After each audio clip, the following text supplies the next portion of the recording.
Hi, this is Rudy Samsel, co-founder of GuysWithRides.com, the only online dealer-free marketplace for collector car enthusiasts.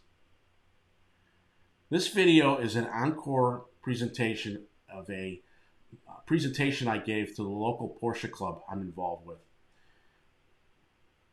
If you're interested in having a similar presentation for your car club, I can tailor it for whatever car market is, or just do a general presentation if the club covers a broad range of cars.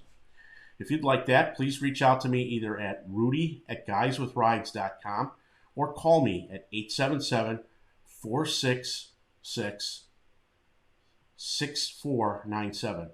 Be glad to help you out. And if you're in the New York, New Jersey, PA, tri-state area, chances are good I can come out and give the presentation in person.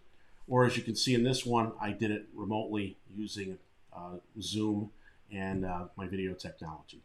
So I'd love to hear from you and enjoy the video. If you have any questions, leave them in the comment section below. And welcome everybody. I appreciate you taking time out from my busy day to do this. So I'll be in the lower corner so you can see the presentation for the rest of the night. So navigating the online collector car auction landscape. If you see in the collector car auctions tend to get a bad rap. They're shark-infested waters in some respects. And everybody talks about Bring a Trailer. You might not be able to see it in the screen here, but they were the ones that really, after eBay came along, and now we have a number of players, including my site. So I'll take you through some of the landscape that's going on. This is not a sales pitch about my website. It's merely my observations and your strategies, whether you're consider buying a car or selling a Porsche on there. So I think a key thing for buyers and sellers alike is how to price a car properly and be realistic about it. So I'll take you through my methodology about that. Prior to doing this, I was in pharmaceuticals, so we always talked about, in the wholesale business, the buy side and the sell side. I still use that nomenclature in this new venture. So we'll talk about the nuances of each of those and how to, whether you're a buyer or seller, what you have to do in that. And then finally, I get a lot of questions about after the sale on an online auction. How does that work? First off, I have no professional automotive experience. I dipped my toes into the world of online collector car auctions 3 years ago as a way of doing something different after being downsized from. So my background, though, I am a diehard car enthusiast. If you called my mother right now, she would confirm that car was my very first word, and I didn't have a teddy bear. I slept with a Structo dump truck, metal dump truck, which probably explains a lot, but that's a story for another day.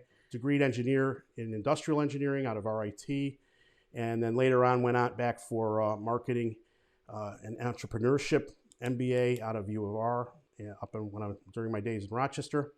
The first 10 years of my career was specializing in packaging equipment.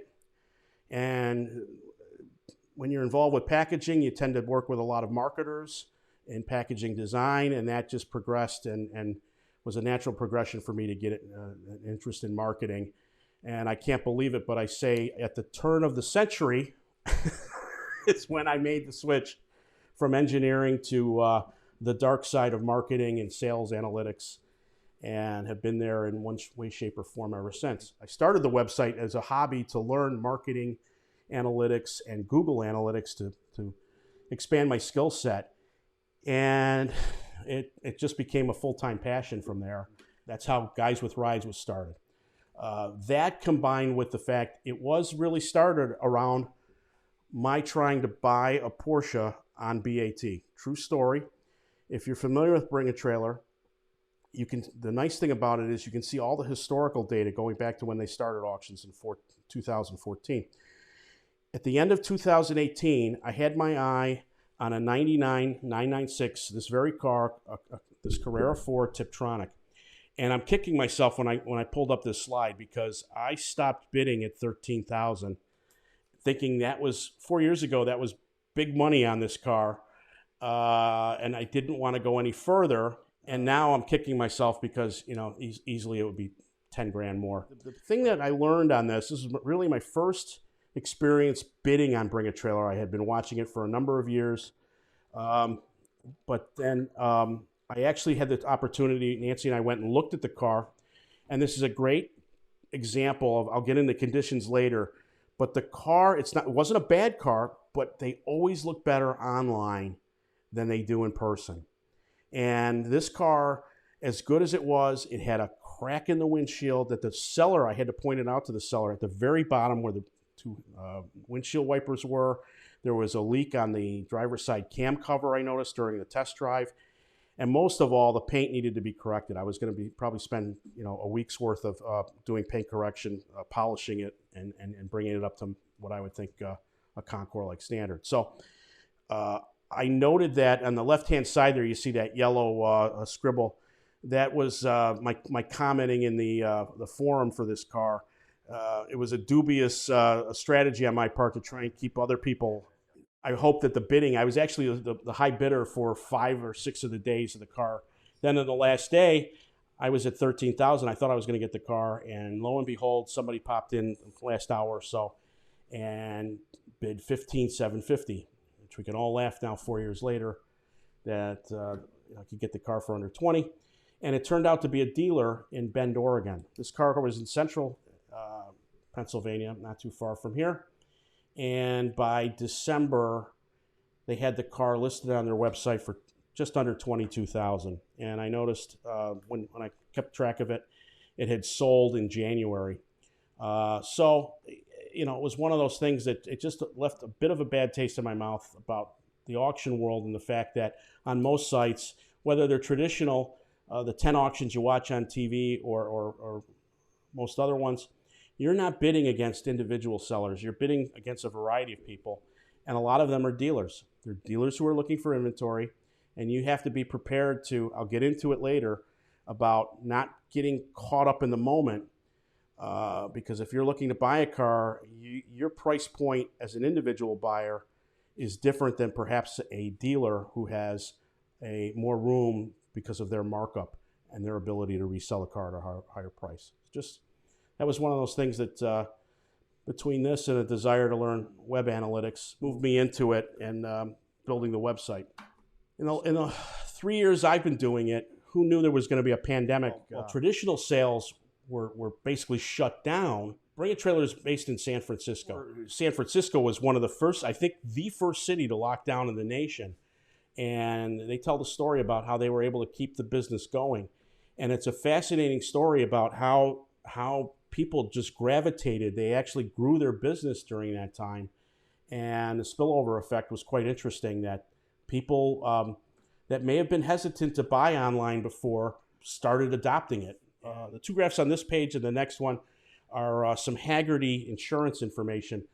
But interesting, last year, 2021 was an inflection point in North America, in that the bottom blue line and the gray line are sales of live auctions, in-person auctions, versus online.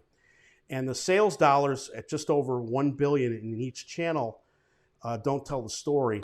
This was the first year that the quantity of cars sold online, exceeded those at the traditional live auctions. Now, while this is growing at a tremendous rate, and it's expected to go double again this year, what's interesting is that enthusiast websites like this only represent about 1/8 of the total market.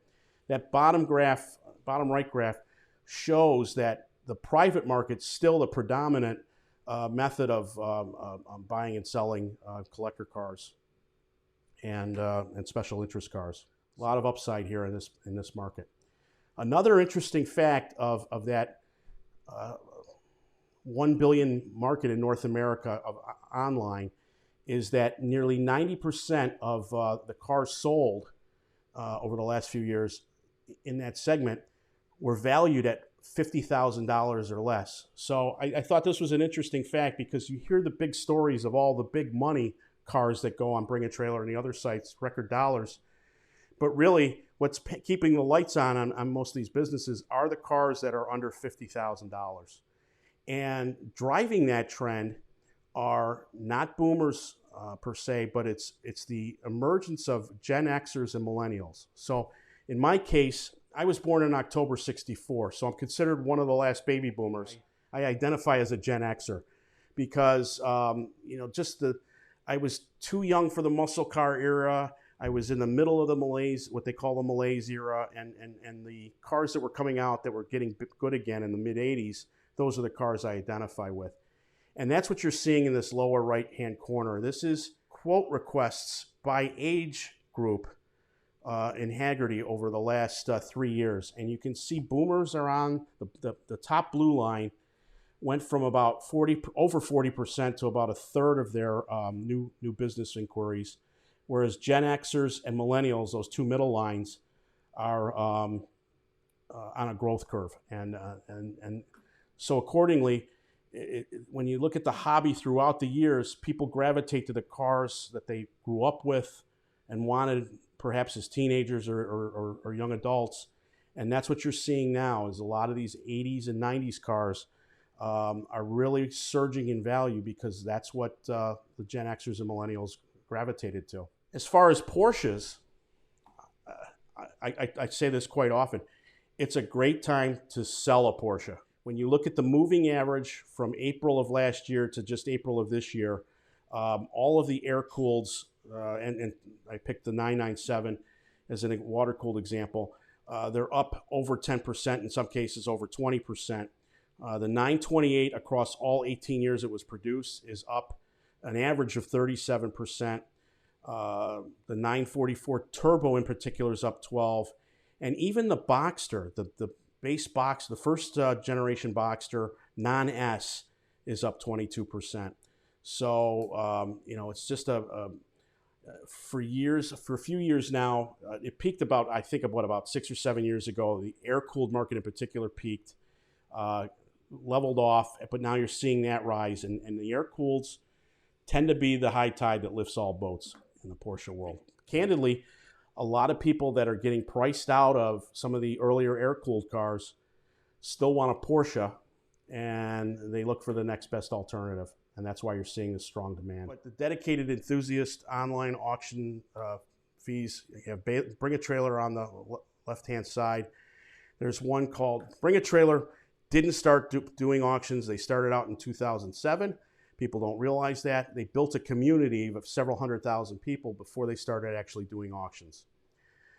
Next to that is a site called Cars and Bids. And what's interesting about that site, that was started by a guy named Doug DeMuro, who is does car reviews, quirky car reviews, if you will, and he had about 3 million followers when he started the site, I believe, 2 years ago. So he had a community on YouTube that he literally brought over to his auction site and was able to grow right from there. If you're into cars at all, you've probably heard the name Hemmings. That's the third column moving over. And they used to be like a phone book you'd get every month with an orange cover, the Bible of the old car hobby. They don't call themselves that anymore. But here's a classic example of a print magazine trying to reinvent themselves. So they got the idea to try and play Bring a Trailer at their game. And they've had some mild success doing that. As we move down the line there's a new one called Marquee. And some of you may have seen that one. That is actually, there's a sub-company called Porsche Digital who handles, I believe, all the marketing and collateral materials for Porsche and some Porsche North America. And they decided to start their own site and get into the game. They're off to an early start. Be interesting to see how that one fares because they're starting with no community, so it's an interesting experiment. The next one over is P-Car Market. I'm sure everyone, if you've looked at a panorama or the website, you've seen this site. Has a very similar look and feel to Bring a Trailer. They probably at least 90 to 95% of the cars they offer on there are Porsches.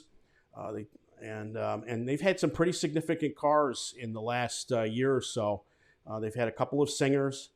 and they do dabble in some other exotics. So they're on a nice growth curve, and in fact, they just announced they just opened a West Coast office. They're based in Oyster Bay on Long Island, and now they opened up a second office. So that's an interesting one to watch, and another great avenue if you've got a Porsche to sell.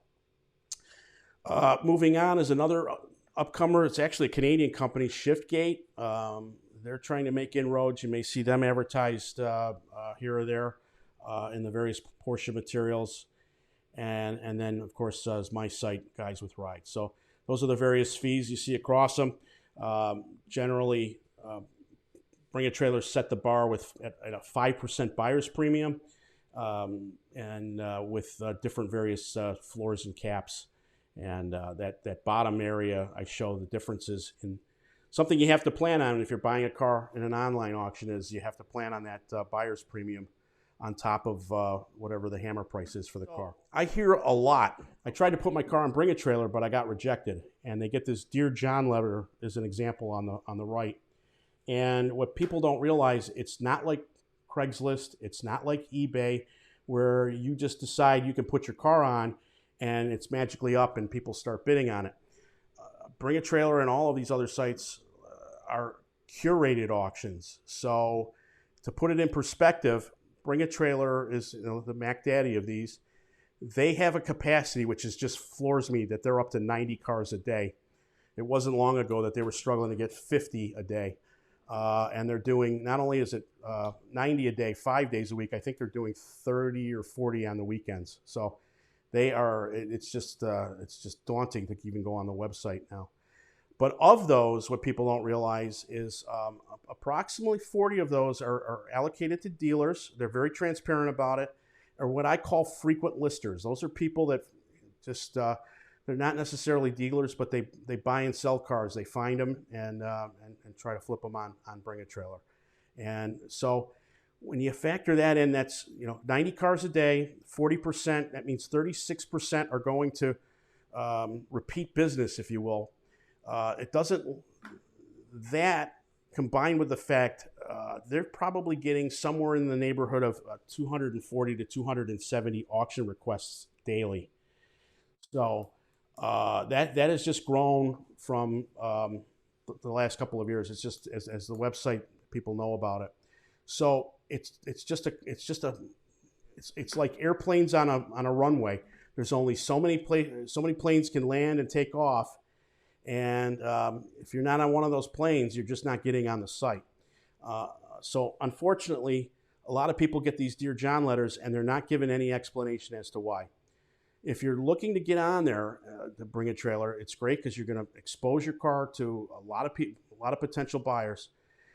But just know that you've got to figure, and we're going to get into it next, the key is knowing how to price your car right and being realistic about it, because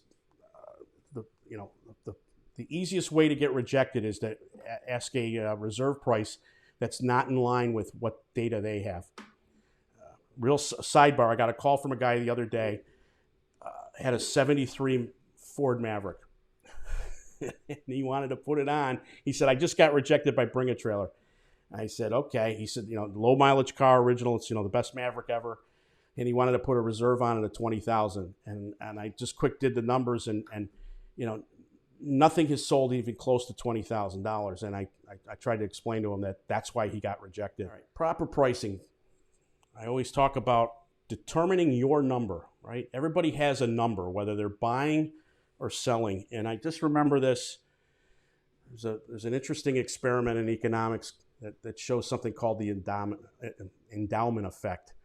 If I don't own something yet, I tend to value it less until I own it. And there's this classic example where you have a group of people, and some people get a coffee mug that they have to sell, and others, the other half of the group has to buy the mugs, and the negotiations start. So generally what you find in these experiments is the people that are trying to sell these try to sell them for an average of, they value them at $7, but the people buying them only value them at just under $3.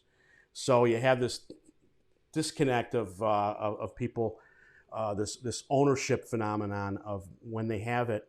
and I'll get into it a little bit later in terms of bidding, but it's a fascinating thing of how it sways buyers and sellers differently. What's another interesting thing is the beauty of the internet is the democratization of data. We now have access to a wealth of information that you used to have to go to books before, if you could get it at all.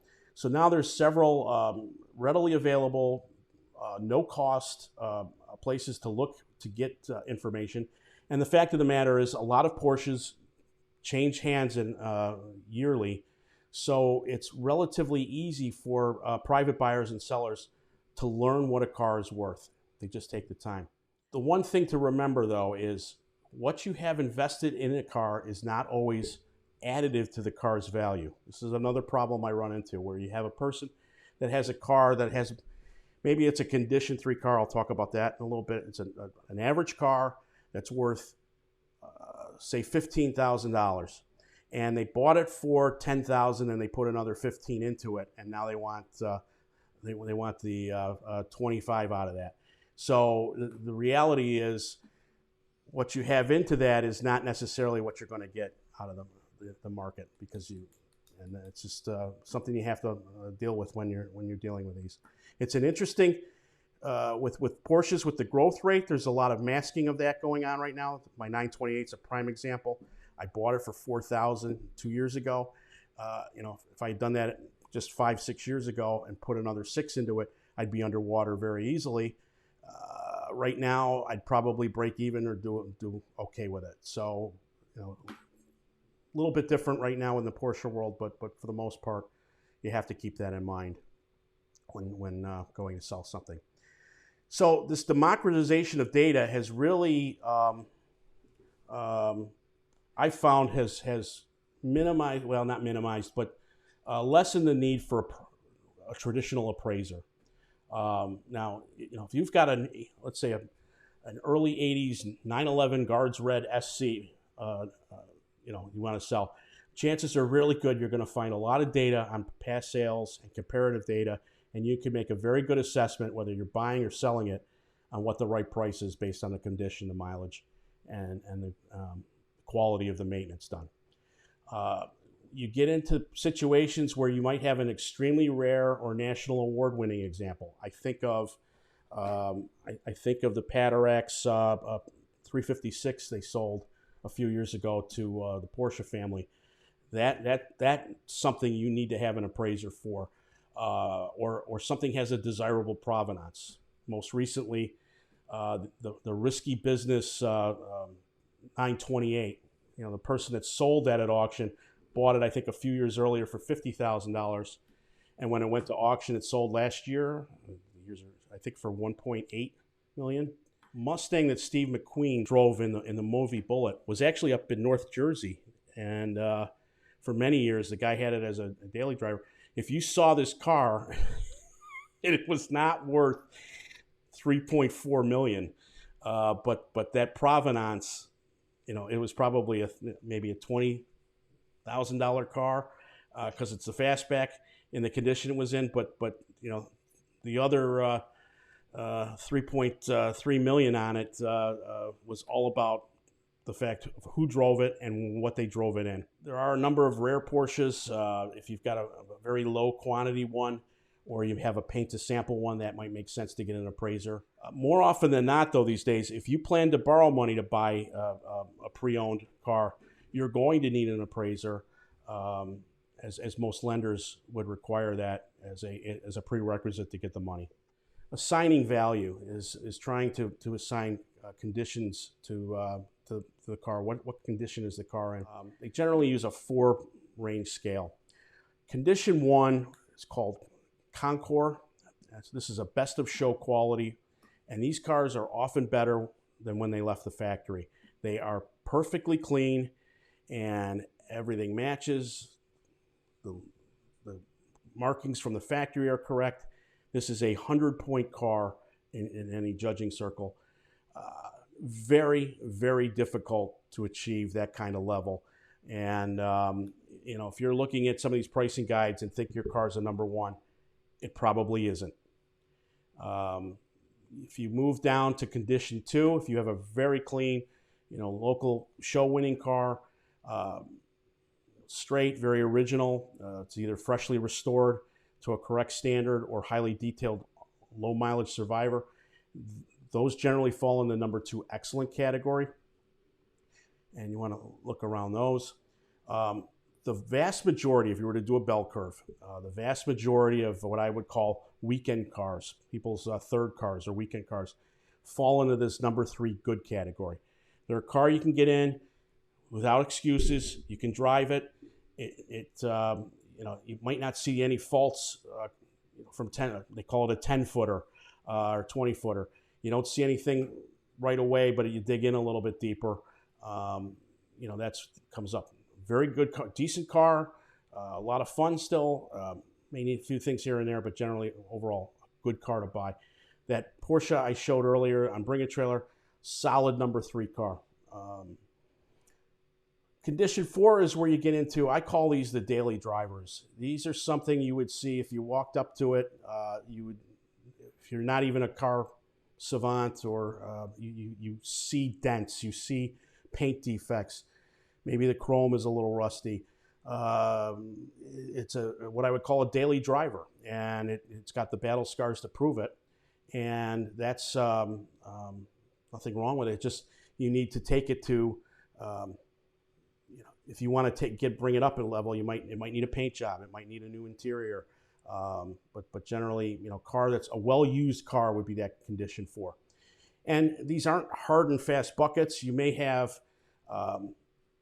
maybe a fresh paint job is offset by an original but worn interior. So maybe it falls into that 2.5 category, or even the 1.5 category. So, but these generally are the buckets we try to use to try and come up with a guideline. All right, so this is maybe a little tough to see, but one of my favorites is that's readily available now. It's called Classic.com, and not only is the name good, I can't believe they got it, but this one relies on data from a variety of sources.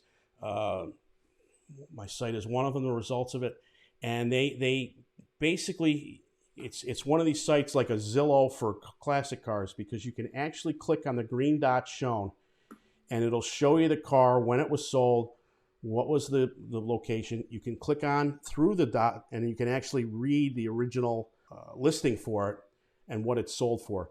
The only caveat to this is one of my pet peeves is some of the traditional auction houses and Hemmings Online, when you look at the price, that includes the buyer's premium in it. So if a car hammered for $10,000, you'll see on Mecum or Barrett Jackson or Hemmings, they'll say the hammer price was the sale price was $11,000. There's a lot of debate on whether what's the right number. I tend to go with the hammer price because I think all of us would, if we go to the DMV, it's the number you're going to use when you go to register and pay tax on the car. So it's one of my pet peeves of the industry, but that's just something to keep in mind when you go to look at the various prices, that the hammer price was 90% of probably what's shown on some of them. Two others I use is the collector car market, and the only constraint with this one is it's only has data up through 83. So if you're looking at something a little bit newer, that one falls out. Hagerty Insurance, they have a pretty robust analytics engine with caveats. And what you'll find with any given car that they have listed, their prices tend to be higher than anything else. And what I find is, and this goes back to any data I've ever used in my professional experience, the minute you say it's self-reported data, you have to take it with a bit of grain of salt. And unfortunately, Hagerty's mix is 70% what they call private party, 20% auction, 10% dealer. So that 70%, what they're doing is, let's say you have a policy, and I call up Hagerty. I said, hey, I just sold my 65 Vet. They'll interview you and say, okay, well, what'd you sell it for? So they're relying on what the seller's telling them, and what the buyers are telling them they paid for these cars. And so it's that self-reported might have a little bit of noise in it. On top of the fact, like I talked about earlier with the 20% auctions, you may have that buyer's premium inflating it in it. So it's whenever you can, use as many of these data points to come up with what you can for a value. And it's the more data you can use, it's always the better alternative. There's a classic example of if you take your 83, if you've got a 83 Porsche 911 SC and you see number one Concours, I can get 117,000 for it. No. Your car better be very, very low mileage special. You're probably being more realistic to be in the $50,000 to $60,000 range, and chances are, if you've had it a few years, that's quite a windfall from what you paid for it. Like one of my attorneys once told me, pigs get fat, hogs get slaughtered. The buy side, what to think about when you're bidding online. Like anything else, you got to do your homework. If you've got your heart set on something, learn everything you can about the car you're interested in, particularly if you're going to try to buy it online. You want to know, if you can, depending on your time constraint, if it's, the car of your dreams just came up on a 7-day auction, maybe printed materials aren't the quickest thing unless your nearest library, but certainly internet articles. YouTube's a wealth of information on many cars, particularly Porsches. You can find past reviews. If there's not an old review of it, somebody's probably done a buyer's guide on the car. You can triangulate some of various people's reviews on it to get things to look for. We have a wealth of knowledge and experience in this club. So if somebody's considering buying a car and doesn't know anything, just ask. We got to get more than, I don't profess to know 1% of what most of the people even on this call know. So it's getting you, if you have questions on some of these cars, it's getting you in front of the right person, and leverage that to learn more. There isn't a day that doesn't go by I don't learn about something about a car, whether it's a Porsche or something else. And it's just, you're always learning in the collector car hobby. So leverage that. And an interesting place to look and learn about cars, if you're looking at a particular model, is the past Bring a Trailer auctions. Some people complain about the threads they have and the comments. If you can get past it, there, for every 2 or 3, I had that car in high school and I loved it. There's usually somebody putting in a valuable comment or a pearl of wisdom about that particular car that you didn't know about. And between that and what they're looking for in the car, and between that and all of the past results, they never go away. The Porsche I showed at the beginning was a prime example. You've got that wealth of knowledge to look back on, and learn and know what to pay for a car or to sell it for. Playing around in auctions is like gambling, and a wise man once saying, know when to hold them, know when to fold them, know when to walk away, and know when to run. And it's true in the auction game. You need to look for, there's things I look for regardless of the car's condition. There's certain themes that come up time and time again in an online setting. One of them is the quality and the quantity of pictures provided. If somebody's trying to sell something with 4 pictures, that's a red flag to me. And you can never post enough pictures. The seller's responsiveness to questions. You see this a lot on Bring a Trailer in particular. If they are not responsive, they're chastised, and the pricing is penalized. That is a lot of bidders and the community take that as a sign that they're hiding something or don't want to divulge what's going on with the car. Another thing you've got to rely on is the amount of documentation available on that car, and whether that's from the original sticker to the window sticker to the last receipt of what's been done on the car, or is there if it's newer than 1981, does the Carfax show the maintenance? Does the latest owner have a stack of receipts? I have a Jaguar on my site right now that he's the second owner of. He has the receipts for the 20 years he's owned it, but we don't have it for the first 3 years. But it's safe to assume that his dealer maintenance based on triangulating the stack of receipts he has with the Carfax on what that shows, and you have a pretty well documented car versus some others that if you just don't have any maintenance records or that's you should price that into what you're willing to pay or sell for the car. But one of the things with bidding, like gambling, you need to set your maximum price and stick to it. Once you've figured out what you're willing to pay, don't get pressured by the end of auction time extensions. My particular site, I do not run them. I follow eBay's rule where you can put in your maximum bid and the system will automatically do it. But all these other auction sites, they've decided to go with this end of auction 2-minute rule, where if somebody bids at the last minute, the time keeps going. I think it makes for great theater for all the non-bidders, but I think it makes people make decisions that they're pressured, and it comes back to this endowment effect. Ownership creates satisfaction, and something a corollary to that is loss aversion. Nancy says it best. I can never give her a paddle if we're at a 10 auction, because once she's bid on something, she's not leaving until we get it. Even though you don't own the car yet, if you were the high bidder, you feel like you own it. And when somebody else comes in and outbids you, now you want to just get back in the ring again. And it's like it's kind of like that gambling thing. Like my luck's going to change here any minute now. Pick that number and stick to it. I'm a firm believer in particular the notion that people would bid online, sight unseen, and rely on the pictures given.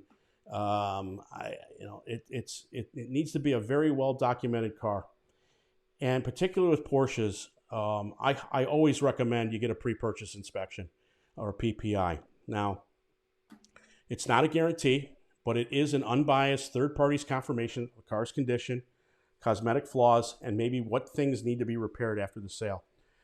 So the analogy I use is, you see this beautiful car on the site. It's your dream car. It's the risky business, early 80s 928.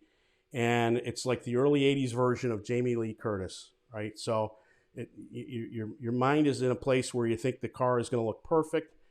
Well, then you get a pre-PI back, and it's the 2021 version of Jamie Lee Curtis. Still beautiful woman, but we all have our flaws as we age, and that's what the PPI shows for you. You can manage your expectations about the 928 as you're getting it. And then if you don't get one and you rely solely on what's shown and don't do any validation on it, you have to worry about is the buyer or is the seller hiding something, and is it the Jamie Lee Curtis character that's in her latest movie that's just downright scary?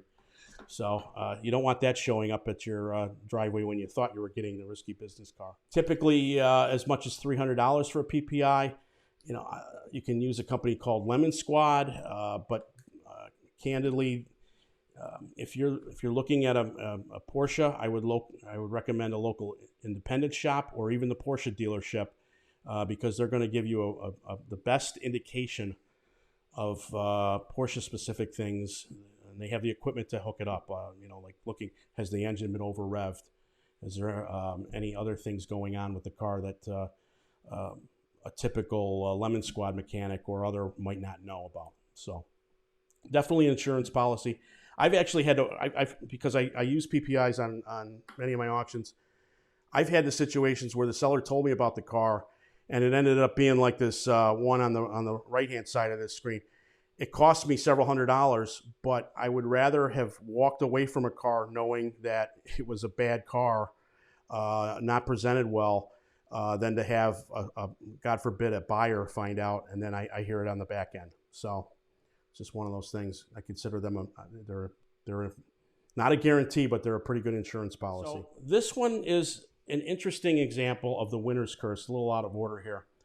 This is a documented case of a buyer who bought a car on Bring a Trailer, and this is not a slam against Bring a Trailer, but it is a case of be careful what you bid. The winner's curse is, did you pay too much for the car? Yeah, you won the car, yay, but did I pay too much for it?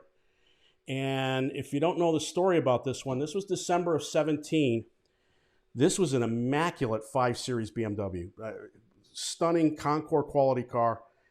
The winning bid was $50,000. For whatever reason, he decided to sell it in early 2020 at Amelia. Now, as the story goes, the thought was he tried to put it back on Bring a Trailer, but Bring a Trailer wouldn't set the reserve price back to $50,000. They wanted to do something less because they like to keep their reserve rate, their sell-through rate up. So he ended up, for whatever reason, going to Amelia Island, and he ended up selling it. You see I can't see it with people in the bottom, but the sold price is shown as $38,000. So in 14 months, it went from $50,000 to $38,000. And but wait, like I talked about earlier, this Bonhams auction, they put the buyer's premium in it, so you got to take another 10% off of that. So basically, the seller was left with about $35,000. So a $15,000 loss in about 14 months. The winner's curse can bite you if you're not careful. Any questions before I move on to the sell side? Online auctions are not right for everyone, and you see there's still a small percentage of the business, and I'll be the first to admit, I see John's on the phone here, or John's on the call. You should consider using an expert like John. If you're not knowledgeable about cars, you have a nice car, but you don't have the time to dedicate to marketing and selling it on your own. Maybe you want to keep your privacy or anonymity, or you need to sell it quickly.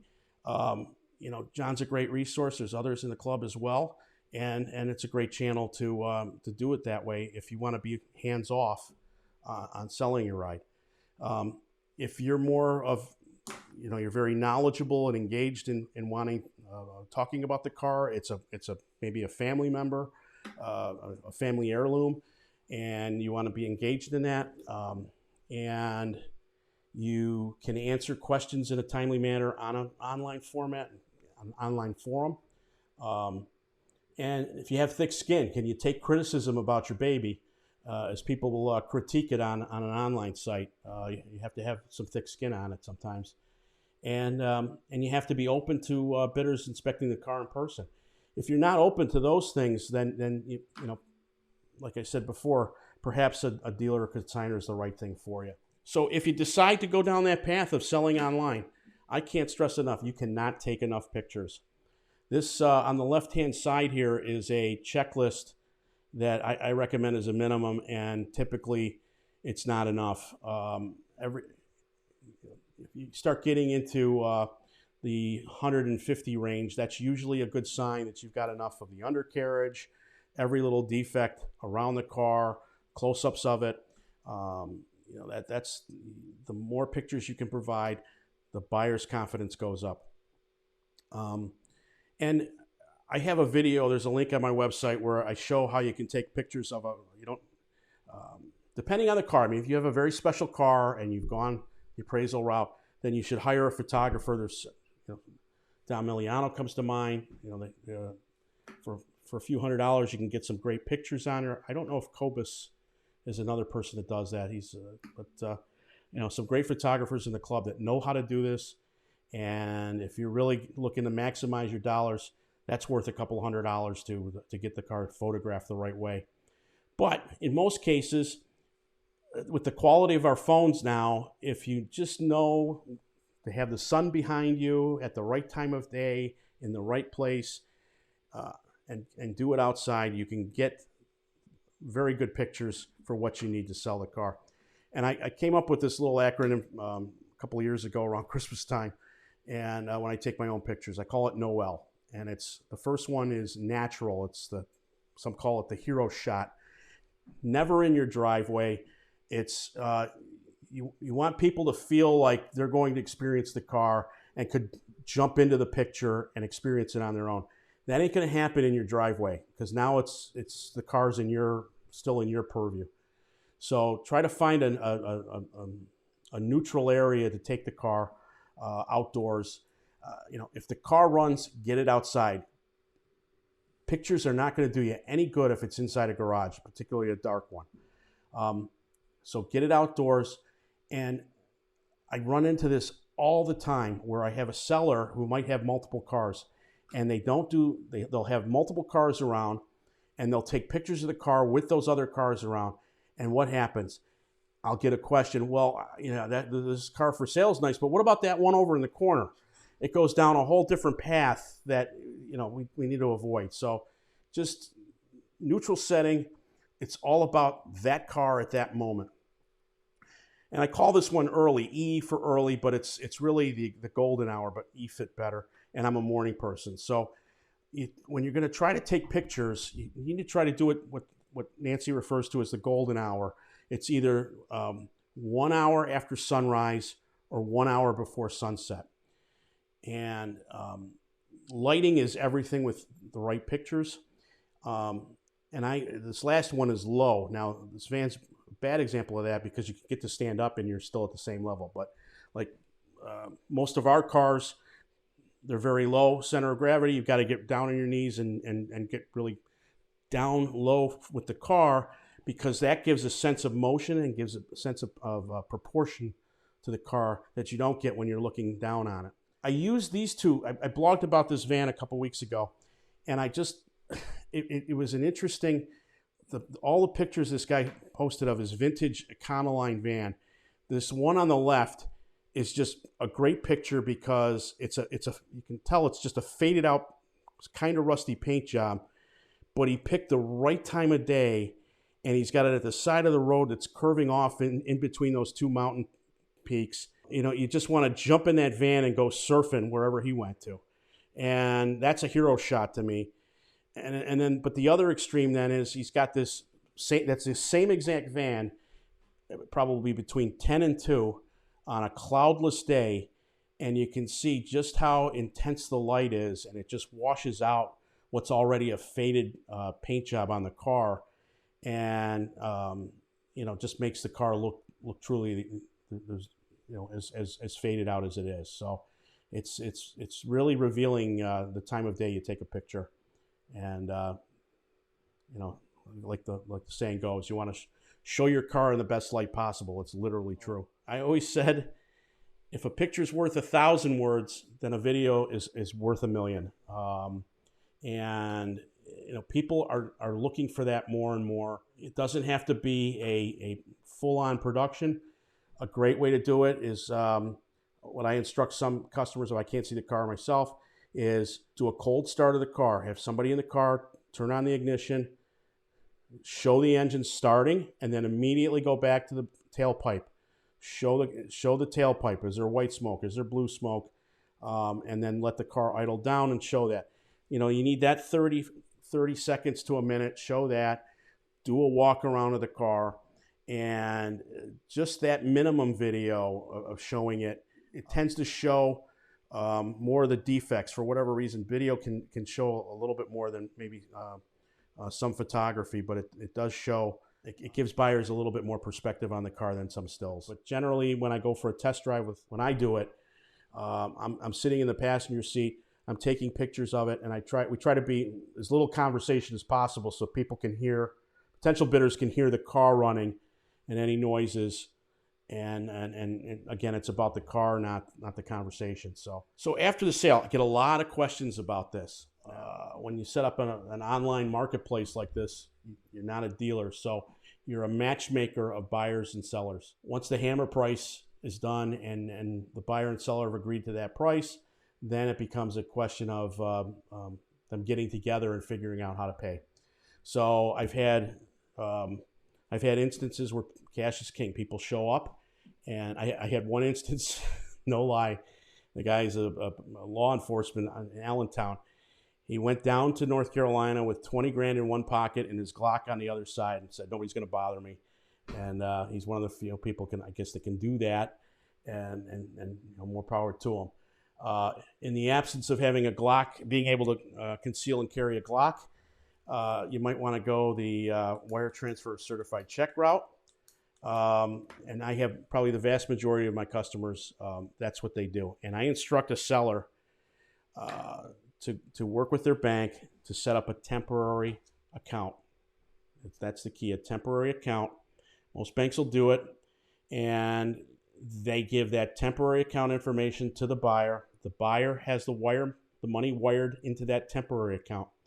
Once the bank realizes the money's been done, they transfer the money into the primary account and close out that account. That protects the seller from any clawback, not only of the money they got for the car, but also potentially, what other assets they have in their primary account. Conversely, the seller needs to send the title, bill of sale, typically one set of keys to via overnight mail, either FedEx or UPS, something that's registered, so that the buyer has confidence they haven't sent money to a black hole, if you will. It's worked out.